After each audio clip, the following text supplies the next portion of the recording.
This is based on the work of Elinor Ostrom. She won the Nobel Prize in economics in 2009. So this is, in a sense, what all groups need in order to function in cooperation. Here they come. Number one, a strong sense of identity and purpose. Does your group know that it's a group? Is it doing something important? Do you know who the members are? Do you know what the members are supposed to do? Unless it's a thing, then, and most of these groups are socially constructed, then it's unlikely to work well.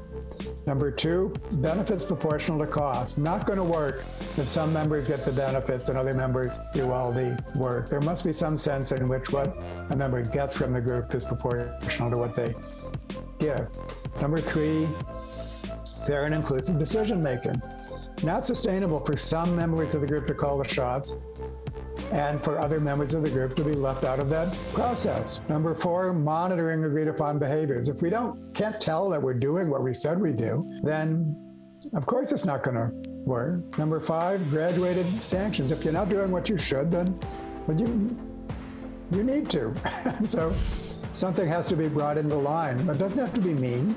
And while we're at it, let's reward people for their good behavior in addition to punishing people in this graduated fashion for their bad behavior.